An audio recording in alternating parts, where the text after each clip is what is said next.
وَلْتَكُنْ مِنْكُمْ أُمَّةٌ يَدْعُونَ إِلَى الْخَيْرِ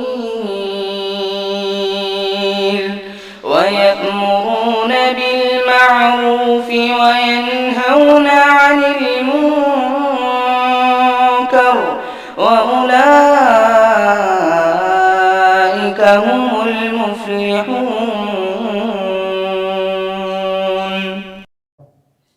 الحمد لله نحمده ونستعينه ونستغفره ونؤمن به ونتوكل عليه ونعوذ بالله من شرور أنفسنا ومن سيئات أعمالنا من يهده الله فلا مضل له ومن يضلل فلا هادي له وأشهد أن لا إله إلا الله وأشهد أن محمدا عبده ورسوله.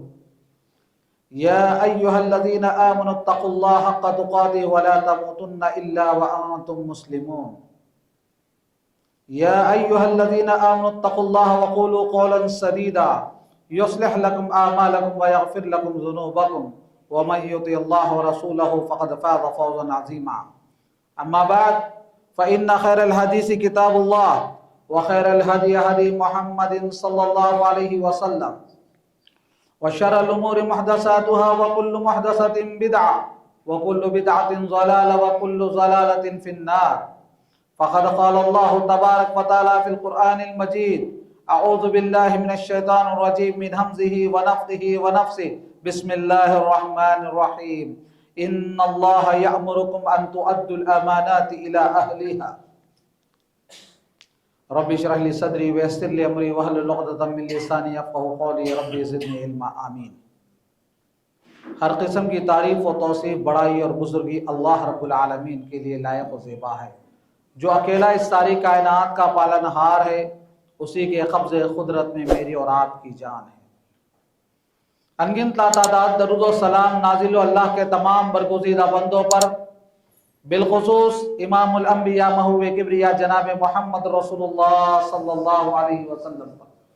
اللہم صلی علی محمد وعلی آل محمد کما صلیت علی ابراہیم وعلی آل ابراہیم انک حمید مجید. اللہم بارک علی محمد وعلی آل محمد کما بارکت علی ابراہیم وعلی آل ابراہیم انک حمید مجید. بزرگوں، دوستوں، نوجوان ساتھیوں، میری آواز سننے والی اسلامی ماں اور بہنوں، اللہ پاک نے جس دین میں مجھے اور آپ کو سانس لینے کی توفیق بخشی ہے، ہدایت بخشی ہے، یہ دین اسلام ہے جو مکمل ضابط حیات ہے. یہ وہ دین اسلام ہے جو میری اور آپ کی زندگی کو، دنیا کی زندگی اور آخرت کی زندگی کیسے گزارنا ہے، ان دونوں طریقے کو واضح کر کر بتا دیا کہ ہم دنیا کی زندگی میں ہماری صبح شام کیسے گزرے. اس کی تعلیم ہمیں اسلام میں دی گئی. لہذا دین اسلام جن تعلیمات کی طرف مجھے اور آپ کو رہنمائی کیا ہے، انہی تعلیمات میں ایک سب سے اہم تعلیم جو دین اسلام کی تعلیمات جن چیز کو نچوڑ کر پیش کرتی ہے، ان میں سے اللہ رب العالمین کے حقوق اور بندوں کے حقوق کو پیش کرتی ہے. حقوق اللہ اور حقوق العباد، یہ اسلام کا وہ اثر رسوخ ہے، یہ اسلام کے وہ اثر ہے کہ اللہ رب العالمین نے جہاں اپنے حقوق کا ذکر کیا، وہیں پر اللہ رب العالمین نے بندوں کا بھی حقوق بیان کر کر واضح کر دیا کہ اللہ رب العالمین نے انسانی زندگی میں، انسان کی زندگی اگر سکون و اطمینان سے گزرے، معاشرہ اگر امن و شانتی سے رہنا چاہتا ہے، تو معاشرے کے لیے، خاندان کے لیے، سماج کے لیے، سوسائٹی کے لیے ضروری ہے کہ وہ اللہ کے حقوق بھی ادا کرے اور بندوں کے حقوق بھی ادا کرے. اگر انسان اللہ کے حقوق ادا کرتے کرتے بندوں کے حقوق اور ان کے حق تلفی کرتا جائے تو معاشرے میں سکون اور اطمینان قائم نہیں ہو سکتا. لہذا معاشرے کے سکون اور اطمینان کے لیے اللہ کے حقوق بھی لازم ہے اور بندوں کے حقوق بھی لازم ہے، دونوں لازم اور ملزوم ہے. تو لہذا حقوق اور حق تلفی میں انسان کن چیزوں کی طرف زیادہ تر مجھے اور آپ کو ایک حق تلفی اگر معاشرے میں ہوتی ہے تو کون سی چیز کی حق تلفی ہوتی ہے؟ پہلی چیز انسان کے جان کی حق تلفی ہوتی ہے. اس کے جسم پر کوئی مارتا ہے یا اس کی جان کوئی لیتا ہے، اس کے جسم پر کوئی حملہ ہوتا ہے یا ظلم ہوتا ہے، دوسرا اس کے مال کا اسے خوف ہوتا ہے، اس کے مال کے حق تلفی کا خوف انسان کو ہوتا ہے، اور تیسرا انسان کے عزت و آبرو کی حق تلفی کا خوف ہوتا ہے۔ یہ تین ہی معاشرے میں حق تلفی انہی تین چیزوں سے کی جاتی ہے، اور انہی تین چیزوں کے حق تلفی سے اگر معاشرہ پاک ہو جائے تو معاشرہ امن و شانتی کا ضامن ہو جائے گا۔ تو لہٰذا واضح طور پر آپ کے سامنے اللہ رب العالمین کے حقوق آپ بار بار سن چکے ہیں کہ اللہ کا حق کیا ہے، اشارتاً آپ کے سامنے بتاتے ہوئے اپنی بات کو آگے بڑھاؤں۔ پہلے یہ کہ اللہ رب العالمین نے مجھے اور آپ کو کس بات کا حکم دیا؟ اللہ نے کہا ان اللہ یأمرکم ان تؤدوا الامانات الی اہلیہا۔ لوگوں، اللہ تمہیں اس بات کا حکم دیتا ہے کہ جس کو جو حق دینا ہے وہ حق اس کے حقدار تک پہنچا دو، ہر ایک حقدار کو اس کا حق پہنچاؤ، یہ تمہارے رب کا حکم ہے تمہارے۔ اور اس کے آگے اللہ رب العالمین نے فرمایا وَإِذَا حَكَمْتُمْ بَيْنَ النَّاسِ، اگر لوگوں کے درمیان فیصلے کا وقت آئے، حکم بننے کا موقع آئے، لوگوں کے درمیان فیصلہ کرنے کا وقت آئے، تو کیا کرے؟ انصاف کے ساتھ فیصلہ کرنا، کسی کی حقداری اور کسی کے حق میں گواہی دے کر کسی کا حق نہ دبانا، کسی پر ظلم کر کر کسی کی تائید نہ کرنا، بلکہ انصاف کے ساتھ اللہ رب العالمین مجھے اور آپ کو حکم دیتا ہے کہ انصاف کے ساتھ فیصلہ کرو، انصاف کی مدد کرو، انصاف کا ساتھ دو۔ تو یہ رہی بات اللہ رب العالمین نے حقوق کی ادائیگی کے سلسلے میں واضح کر دیا میرے اور آپ کے سامنے۔ اور دوسری بات سورہ نساء میں اللہ رب العالمین نے جب حقوق کا ذکر کیا تو اللہ رب العالمین نے فرمایا وَاعْبُدُوا اللَّهَ وَلَا تُشْرِكُوا بِهِ شَيْئًا۔ سب سے پہلے اللہ رب العالمین نے توحید کا حکم دیا، اور رب کا حق کیا ہے وہ بتا دیا کہ اللہ کا حق مجھ پر اور آپ پر یہ عائد ہوتا ہے کہ ہم اللہ کی عبادت کریں، اللہ کے ساتھ کسی اور کو شریک نہ کریں۔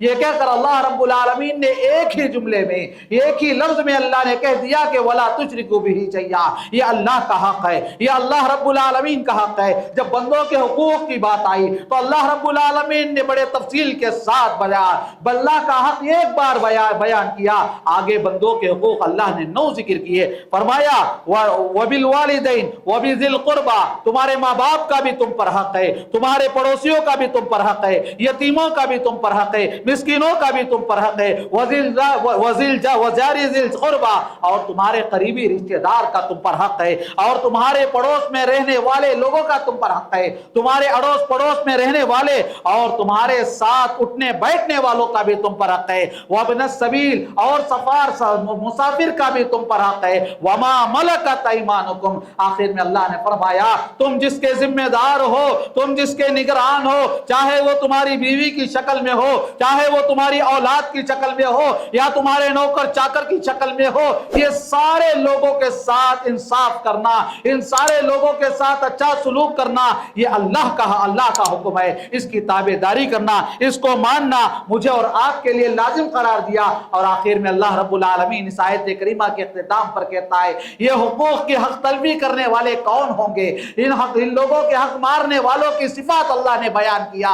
یہ حق مارنے والے وہ ہوں گے جو فخر والے ہوں گے، گھمنڈ والے ہوں گے۔ اگر کوئی حق مارتا ہے، کوئی حق تلفی کرتا ہے، اللہ رب العالمین اس کو تکبر والا کہہ دیا، فخر والا کہہ دیا، گھمنڈ والا کہہ دیا۔ ہم سمجھتے ہیں کہ ہمیں فخر نہیں، ہم سمجھتے ہیں کہ ہمارے اندر کبر نہیں، ہمارے اندر تکبر نہیں۔ اللہ کہتا ہے حق مارنے والا کبر والا ہی ہو سکتا ہے، حق تلفی کرنے والا تکبر والا ہی ہو سکتا ہے۔ یہ اللہ کا قانون ہے، یہ اللہ کا فیصلہ ہے کہ جو حق مارتا ہے وہ تکبر والا ہی مار سکتا ہے۔ آئیے معزز حاضرین، جب پہلا حق اللہ رب العالمین کا ہے، اللہ نے بے شمار مقامات پر کہہ دیا وَقَضَىٰ رَبُّكَ أَلَّا تَعْبُدُوا إِلَّا إِيَّاهُ، تم عبادت کرو تو اپنے رب کی عبادت کرو، یہ تمہارے رب کا قانون ہے، یہ تمہارے رب کا حکم ہے، یہ تمہارے رب کا فیصلہ ہے۔ جب اللہ کے حق کے بعد دوسرا ذکر جو کیا گیا وہ ماں باپ کا ذکر کیا گیا، ماں باپ کے حقوق۔ اللہ کے حق کے ساتھ آپ کو یہ واضح ہو جانا چاہیے، جب اللہ کا حکم، اللہ کے ساتھ یہ اعلان کر دیا گیا کہ اللہ کے حکموں کو مانو، اللہ کے ساتھ کسی کو شریک نہ کرو، اسی طرح اطاعت رسول میں، نبی کی اطاعت میں بھی کسی کو شریک نہ کیا جائے۔ جب اللہ کے ساتھ شرک جائز نہیں نہیں ہے وہیں پر رسول اللہ کی رسالت میں بھی شرک جائز نہیں ہے۔ آپ کے سامنے نبی کی بات آ جائے، نبی کا حکم آ جائے، نبی کی حدیث آ جائے، نبی کی سنت آ جائے، آپ کو لازمی طور پر ماننا پڑے گا، بلا چوں چرا اس کو تسلیم کرنا پڑے گا۔ فَلَا وَرَبِّكَ لَا يُؤْمِنُونَ حَتَّى يُحَكِّمُوكَ فِيمَا شَجَرَ بَيْنَهُمْ۔ قرآن اعلان کرتا ہے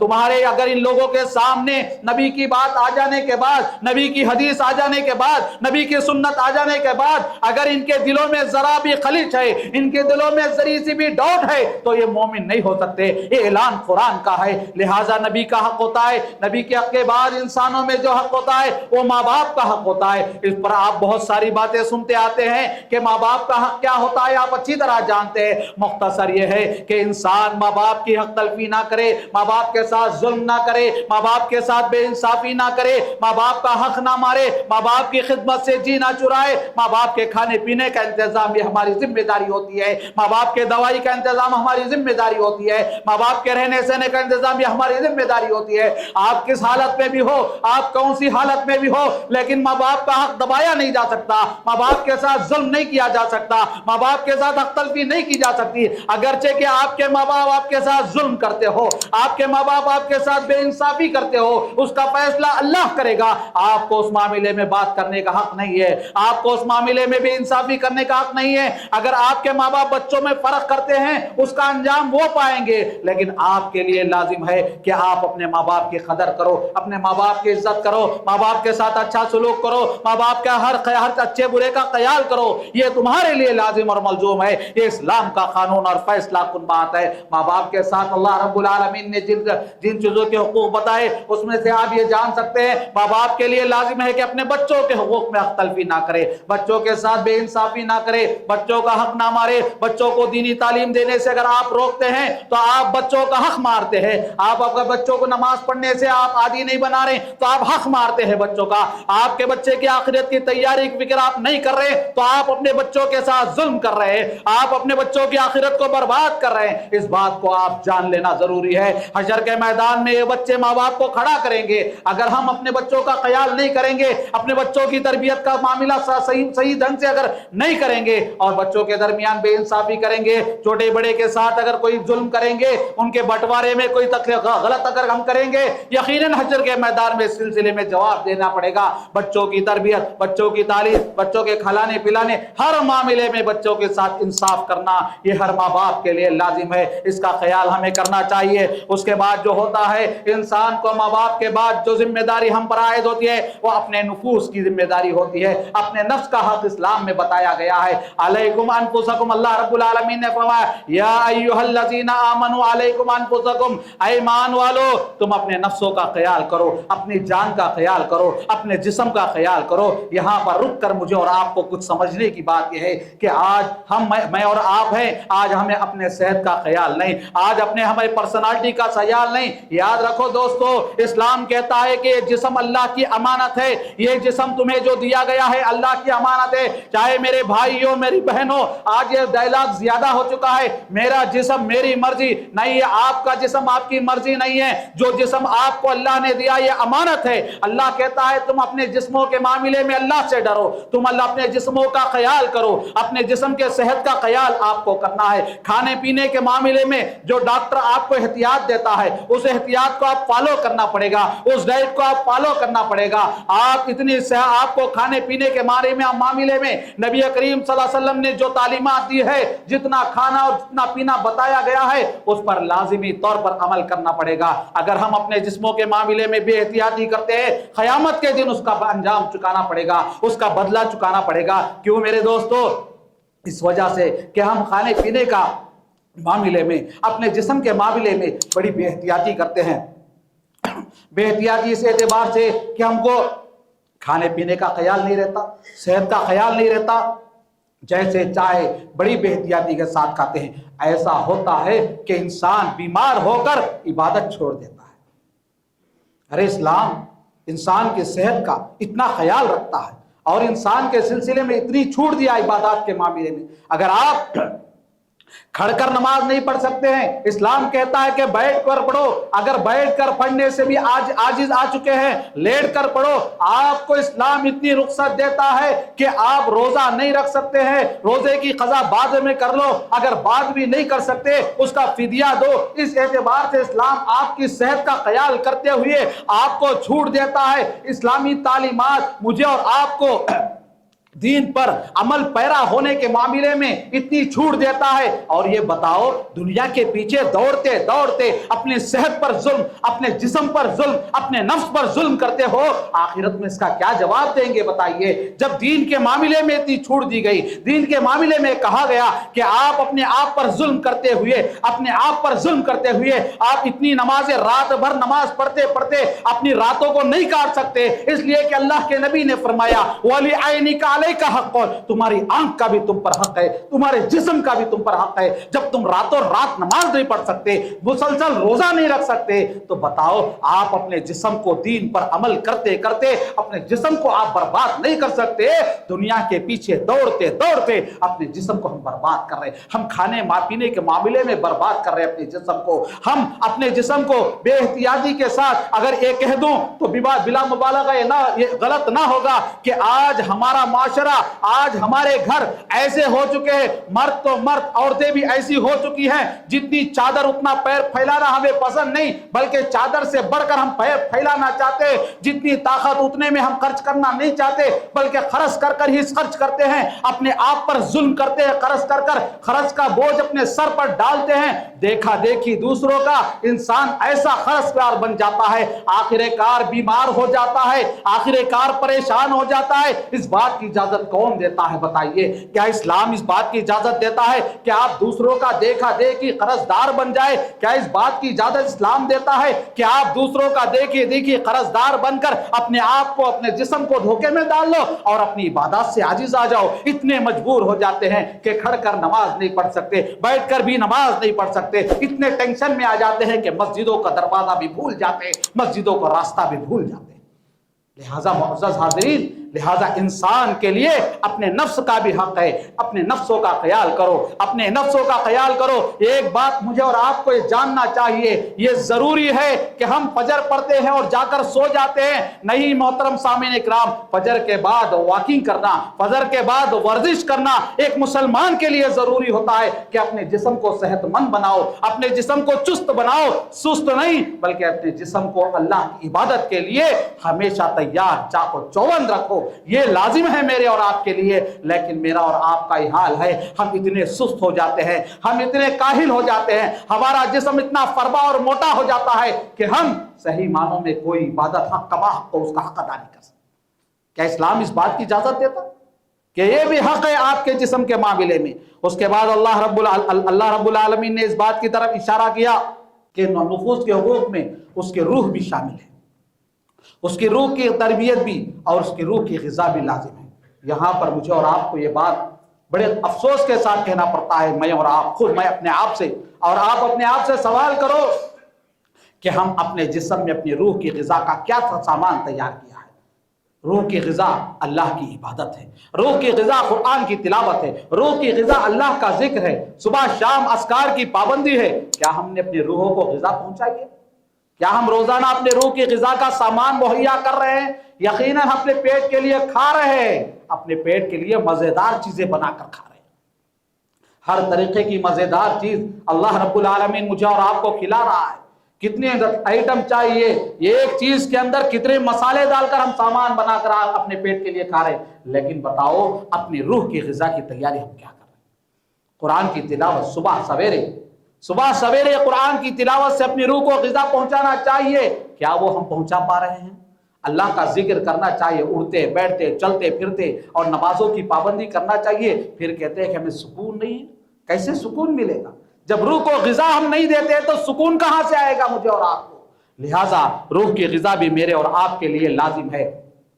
معزز حاضرین، اس کے بعد جو چیز مجھے اور آپ کو ہوتی ہے وہ میاں بیوی کے حقوق کی ذمہ داری۔ میاں بیوی کے حقوق کے معاملے میں آپ بار بار سنتے کہ الحمدللہ اس مسجد میں ہمارے مولانا میاں بیوی کے سلسلے میں ایک ورکشاپ بھی چلا رہے ہیں۔ مختصر یہ ہے کہ میاں بیوی کے حقوق کے سلسلے میں کوئی اپنی بیوی پر، کوئی بیوی اپنے شوہر پر ہرگز ظلم نہ کرے، دونوں ایک دوسرے کا عزت کا خیال کرے، دونوں ایک دوسرے کا خیال کرے، ایک دوسرے کے اچھے برے کا خیال کرنا، اپنے شوہر کی عزت کرنا بیوی کے لیے لازم ہے، اور بیوی کی محبت اور اس کے ساتھ اس نے سلوک کرنا ہر شوہر پر لازم ہے۔ لہٰذا اگر اسلام اس بات کی اجازت نہیں دیتا کہ تم اپنی زبان سے اپنی بیوی کو ٹھیس پہنچاؤ، اپنی زبان سے اپنی بیوی پہ کوئی جملہ کہہ دو جو اس کے ماں باپ کے لیے برا لگے، جو اس کے خاندان کے لیے ٹھیس والی بات ہو، جو اس کے دل پر ٹھیس پہنچاتی ہو، اسلام اس بات کی اجازت نہیں دیتا کہ بیوی اپنے شوہر پر کچھ کہہ دے، نہیں۔ لہٰذا میاں بیوی کے لیے لازم اور ملزوم ہے دونوں آپس میں ایک دوسرے کے حقوق کا خیال کرے، دونوں آپس میں ایک دوسرے کا خیال کرے، دونوں کے لیے لازم ہے کہ دونوں ایک دوسرے کے خاندان کی عزت کا خیال کرے، یہ لازم ہے دونوں کے لیے۔ میاں بیوی پر اگر کہا جائے تو بہت طویل ہو جائے گی، مختصر یہ ہے کہ میاں بیوی معاشرے کے اندر وہ اہم جڑ ہے، وہ اہم جڑ ہے۔ اگر میاں بیوی کا رشتہ صحیح ہے تو درخت صحیح ہے، پھل صحیح ہے، پتے صحیح ہے۔ اگر جڑ کمزور ہو جائے تو درخت کا پودا ہو، درخت ہو، پھل بھی برباد ہو جاتے ہیں۔ اس لیے میاں بیوی کا جوڑا معاشرے کے اندر اگر مضبوط ہے تو خاندان، دونوں خاندانوں کو سکون، دونوں خاندانوں کو اطمینان ملے گا۔ میاں بیوی کے بعد جو لازم ہوتا ہے اس میں بندوں کے حقوق میں بھائی بہن کے حقوق ہیں، اڑوس پڑوس کے حقوق ہیں، بھائی کے ساتھ بھائی کا معاملہ کیا ہے، ذرا خیال کیجیے۔ آج معاشرے کے اندر، آج ہمارا مسلم معاشرہ کیا حال پر پہنچ چکا ہے کہ آج بھائی بھائی کا دشمن، بھائی بہن کا بہن کی دشمن، بہن بھائی کی دشمن، یہ حال آج ہمارے معاشرے کے اندر ہو چکا ہے۔ آپس میں حق تلفی کی وجہ سے یہ نوبت آتی ہے، بھائی کا حق ایک بھائی مار دیتا ہے، ایک بھائی کا مال ایک بھائی مارتا ہے، ایک بھائی کی عزت ایک بھائی اڑاتا ہے، ایک بھائی کی عزت کی دھجیاں اڑائی جاتی ہے۔ یاد رکھو دوستو، یقیناً وہ دن آئے گا قیامت کا دن جس دن عزت کی دھجیاں اڑانے والوں کی عزت کی دھجیاں کا بدلہ دینا پڑے گا۔ ہم کسی کا ناحق مال کھاتے ہیں، اس کا بدلہ چکانا پڑے گا۔ یہاں تک کہ اللہ کے نبی صلی اللہ علیہ وسلم کی وہ مشہور حدیث جس میں اللہ کے نبی نے فرمایا، ایک شہید انسان جو اللہ کی راہ میں شہادت پایا ہوگا، ایک شہید، آپ جانتے ہیں شہید کا مقام و مرتبہ کیا ہے؟ شہید وہ ہے جو اپنی جان کا نذرانہ اللہ کی دربار میں پیش کرتا ہے۔ اس بندے کے بارے میں اللہ کے نبی فرماتے ہیں، یغفر للشہید کل ذنب الا الدین، ایک شہید کے تمام گناہ اللہ معاف کر دے گا لیکن قرض معاف نہیں کرے گا۔ قرض انسانی حقوق ہے، بندوں کے حقوق میں سے ایک حق ہے، لہٰذا یاد رکھو اس طرح بندوں کے حقوق کی تلفی میں اللہ سے معافی مانگنے سے نہیں ہوگا۔ اگر ہم نے کسی کے دل کو ٹھیس پہنچایا ہے ہم اس سے معافی مانگنا پڑے گا، ہم نے کسی کا مال کھایا ہے ہم اس سے معافی مانگنا پڑے گا، ہم نے کسی کی عزتوں کے آبرو کی دھجیاں اڑائی ہے ہم اس کے ساتھ جا کر معافی مانگنا پڑے گا۔ اسی طرح میرے وہ دوستو، رشتہ داروں کے حقوق ہے، آج رشتے کاٹے جاتے ہیں، رشتہ داروں کے حقوق ادا کرنا میرے اور آپ کے لیے ضروری ہے۔ پڑوسیوں کے ساتھ چاہے وہ غیر مسلم ہو، ان کے ساتھ ان کا حق کیا ہے وہ بھی مجھے اور آپ کو ادا کرنا ہے۔ یتیموں کا حق ادا کرنا ہے۔ آج ہمارے معاشرے میں یتیموں کے ساتھ ظلم ہوتا ہے، یتیموں کے ساتھ بے انصافی ہوتی ہے۔ یاد رکھو یتیموں کو ان کا حق ادا کرو۔ آپ کے معاشرے میں جو بھی یتیم ہے، آپ کے خاندان میں جو بھی یتیم ہے، آپ کے بھائی، آپ کے بہن وغیرہ بیوہ ہو چکے، بہن بیوہ ہو چکی، بھائی چلے گیا، بہن بھی چلے گئے تو ان کے بچے ہیں، اس کا خیال کرنا ہر بھائی کے لیے لازم ہو جاتا ہے۔ معاشرے کے یتیموں پر خیال کرنا، معاشرے کے یتیموں کا پاس و لحاظ کرنا، ان کے کھانے پانے پینے کا انتظام کرنا، یہ خاندان کے بڑوں کی ذمہ داری ہوتی ہے، سوسائٹی کے بڑوں کی ذمہ داری ہوتی ہے، سماج کے بڑوں کی ذمہ داری ہوتی ہے۔ لہذا یتیموں کا خیال کیا جائے۔ میرے معزز حاضرین، یہ جان کر مجھے اور آپ کو بڑا تعجب ہوگا، قیامت کا دن ہوگا۔ راوی حدیث ابو ہریرہ رضی اللہ تعالیٰ عنہ بیان کرتے ہیں، اللہ کے نبی کہتے ہیں قیامت کا دن ہوگا، ایک نمازی کو لایا جائے گا، ایک روزدار کو لایا جائے گا، ایک حاجی کو لایا جائے گا، ایک زکوٰۃ دینے والے کو لایا جائے گا۔ اس سلسلے میں اللہ کے نبی فرماتے ہیں لیکن وہ آدمی اتنی عبادات کرنے کے بعد وہ آدمی مفلس ہوگا۔ کیوں؟ میرے اور آپ کی نظر میں مفلس کون ہے، غریب کون ہے؟ جس کے پاس پیسہ نہیں اسی کو تو میں اور آپ غریب سمجھتے ہیں۔ اللہ کے نبی کہتے ہیں میرے امت کا مفلس آدمی وہ ہے جو قیامت کے دن اپنے عبادات کے ساتھ آئے گا لیکن اس نے کبھی کسی کو گالی دی ہوگی، اس نے کسی کا حق دبایا ہوگا، اس نے کسی پر ظلم کیا ہوگا، اس نے کسی کا مال کھایا ہوگا، اس نے کسی پر الزام لگایا ہوگا۔ قیامت کے دن وہ سارے لوگ آئیں گے، اللہ کے دربار میں کھڑا کریں گے اور اللہ رب العالمین کے دربار میں جب کھڑایا جائے گا گا جہاں انسان بے مال و بے ساز و سامان جاتا ہے، جس کے پاس کوئی مال نہ ہوگا، جس کے پاس کوئی جائیداد نہ ہوگی، وہاں پر فیصلہ کیا ہوگا؟ فیصلہ یہ ہوگا آج اس کے پاس کا بدلہ چکانے کے لیے پیسہ نہیں ہے، کچھ بھی نہیں ہے، لہٰذا اس نے جو نمازیں پڑھی ہے، اس نے جو عبادات کی ہے، اس نے جو روزے رکھے ہیں، اس نے جو حج کیے ہیں، آج اس کے حج، اس کی نماز، اس کی عبادات اس کے نہیں ہے بلکہ اس کے حقداروں کے ہے، تمام اس کی نیکیاں بانٹ دی جائے، اس کی نیکیاں بانٹ دی جاتی ہے، اس کے باوجود بھی حقدار باقی ہیں، اللہ رب العالمین کے جانب سے حکم آئے گا جو حقدار ہیں ان کے گناہ اس کے سر پر ڈال دیے جائے۔ بتاؤ دوستو کیا انجام ہوگا، کیا حال ہوگا؟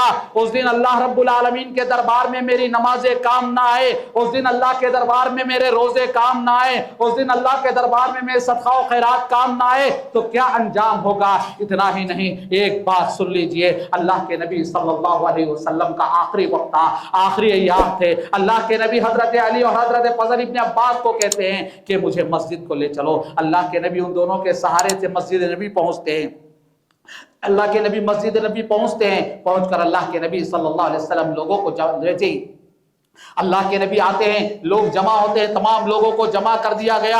اللہ کے نبی کی کمزوری کو دیکھ کر، اللہ کے نبی کی اس حال کو، خستہ کمزور حالت کو دیکھ کر صحابہ زار و قطار رونے لگتے ہیں۔ ارے کیوں نہ روئے، یہ وہ صحابہ تھے نبی کے اشارے پر اپنی جان کو قربان کرنے والے صحابہ موجود۔ صحابہ دیکھتے ہیں ہمارے آقا آئے ہیں لیکن اتنی کمزور حالت میں اللہ کے نبی آ کر بیٹھے ہیں کہ اللہ کے نبی سے کھڑا نہیں جا رہا ہے، اللہ کے نبی کھڑنے کی طاقت آپ کے پیروں میں نہیں ہے، آپ اتنے کمزور ہو گئے۔ اس حالت کو دیکھ کر صحابہ زار و قطار رو رہے ہیں۔ اتنے میں اللہ کے نبی اعلان کرتے ہیں وَمَن كُنْتُ شَتَمْتُهُ وَمَن كُنْتُ جَلَدْتُهُ، اے لوگوں سن لو، اگر تمہارے اندر آج میں نے کسی پر ظلم کیا ہے تو آج محمد حاضر ہے، اس کے ظلم کا بدلہ لے لو۔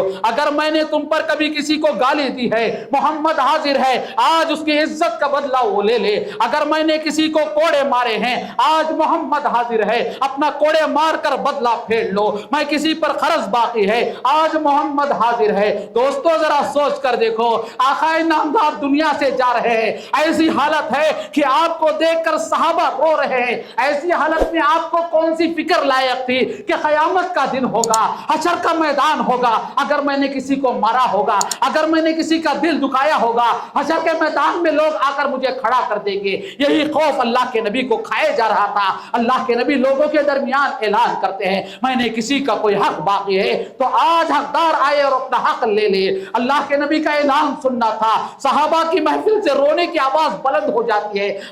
صحابہ، وہ صحابہ جو ایک اشارے پر جان دینے کو تیار تھے، لیکن اس صحابہ کو یہ الفاظ سن نہیں سکے، برداشت نہیں کر سکے۔ میرے دوستو، یہ وہ نبی جس کے اگلے پچھلے سارے گناہ معاف کر دیے گئے، یہ وہ نبی جس کو مقام محمود پر کھڑایا جائے گا، اس نبی کا حال یہ ہے کہ بندوں کے حق تلفی کے معاملے میں اتنا فکر مند ہو جاتا ہے، اتنا پریشان ہو جاتا ہے، چلنے کی طاقت نہیں پھر بھی پہنچ جاتا ہے۔ تو بتاؤ میرے اور آپ کا کیا حال ہے، میرے اور آپ کے ظلم کا کیا حال ہے کہ ہم نے کبھی اپنے پڑوسیوں کو ستایا، اپنے گھر والوں کو ستایا، اپنے ماں باپ کو ستایا، اپنے بیوی بچوں کو ستایا؟ کیا حال ہوگا حشر کے دن، جس دن کھڑا کیا جائے گا وہاں پر کچھ نہ ہوگا۔ میرے معزز حاضرین، آخری بات سن لیجئے کہ آخری ایک واقعہ سنا کر اپنی بات کو ختم کروں کہ عرب کے ایک عالم ایک میگزین میں ایک آرٹیکل لکھتے ہیں جس میں لکھا جاتا ہے کہ لوگوں کی بد دعا سے بچو، لوگوں پر ظلم کر کر بد دعا نہ کرو۔ ایک آدمی کو، ایک ہارٹ مریض کو ہاسپٹل لایا گیا، اس کی بائی پاس سرجری کی گئی، ابھی آئی سی یو سے باہر نہیں نکالا گیا، طبیعت بگڑ رہی ہے اور بگڑ رہی ہے۔ کیا وجہ تحقیق کی گئی تو اچانک معلوم ہوا کہ اس کے پھیپھڑے خراب ہو چکے، اس کے پھیپھڑے خراب ہو گئے، اس کا علاج ہو رہا ہے، معلوم ہوا کہ اور ایک ایفیکٹ ہوا باڈی کے اندر، کیا ہے؟ اس کے کڈنی فیل ہو چکی ہے۔ اس طرح ایک کے بعد ایک چیز فیل ہو رہی ہے، بندہ ہوش میں نہیں آ رہا ہے۔ اچانک ہوش میں آتا ہے، جیسے ہوش میں آتا ہے تو اپنے موبائل منگواتا ہے، موبائل منگوا کر ایک آدمی کا نمبر دیتا ہے، ڈاکٹر کو کہتا ہے اس کو فون کر کر بلا لینا۔ جب اس کو فون لگایا جاتا ہے، پوچھا جاتا ہے فلانا آدمی آپ کو یاد کر رہا ہے، فون اٹھانے کے بعد فلانے آدمی کا نام سنتے ہی وہ بددعے کے الفاظ کہتا ہے کہ فلانا اس آدمی نے ایک مرتبہ ہمارے ساتھ ایسی گواہی دی ہمارے خلاف، اس کی گواہی کی وجہ سے میرے بیوی بچے روڈ پر آ گئے، ہماری جائیداد ہڑپ کر لی گئی، ہماری جائیداد ہم سے چھین لی گئی، حقیقت میں ہم حق پر تھے، لیکن اس دن میں اور میری بیوی بچوں نے اس کے لیے بد دعا اس دن سے کر رہے ہیں کہ اللہ اس کے جسم کے ہر پارٹ کو برباد کر دے۔ آج بد دعا کا اثر اس کو ہو رہا ہے۔ لہٰذا میرے معزز حاضرین، یاد رکھیے اگر بد دعا لگتی ہے اللہ کے پاس دیر ہے اندیر نہیں، دوسروں کا حق مار کر بد دعا نہ لیا کیجیے۔ آپ کی جائیداد آپ کو کام نہیں آئے گی، آپ کی اولاد آپ کو کام نہیں آئے گی اگر آپ بد دعا کسی کے لیتے، غریبوں کی، مسکینوں کی، محتاجوں کی، آپ کی عبادات بھی آپ کو کام نہیں آئے گی۔ لہٰذا اللہ رب العالمین سے دعا ہے کہ اللہ پاک کہنے والوں کو اور سننے والوں کو اے اللہ ان باتوں پر عمل کرنے کی توفیق عطا فرمائے، اپنی عبادات میں اور اللہ کے ساتھ اور بندوں کے ساتھ انصاف کے ساتھ زندگی گزارنے کی اللہ توفیق عطا فرمائے، ہر ایک کے ساتھ حق ادا کرنے کی اللہ توفیق عطا فرمائے۔ اے اللہ ہمارے گناہوں کو معاف فرما دے، ہمارے خطاؤں کو بخش دے، اے اللہ ہمیں نیک اور صالح بنا لے، آمین یا رب العالمین۔ اقول قولی ھذا استغفر اللہ لی ولکم ولسائر المسلمین انہ تعالی جواد الکریم رؤوف رحیم رب حلیم۔ محترم سامعین و ناظرین، آپ تمام حضرات سے گزارش ہے کہ مرکزی جامع مسجد کے خطبات اور دروس کو اگر آپ سننا چاہتے ہیں تو اس چینل کو آپ لائک کریں، اس کو سبسکرائب کریں اور اس کو لوگوں تک پھیلانے کی کوشش کریں۔ اللہ رب العالمین ہم سب کی نیکیوں کو قبول کرے۔ وجزاکم اللہ خیرا۔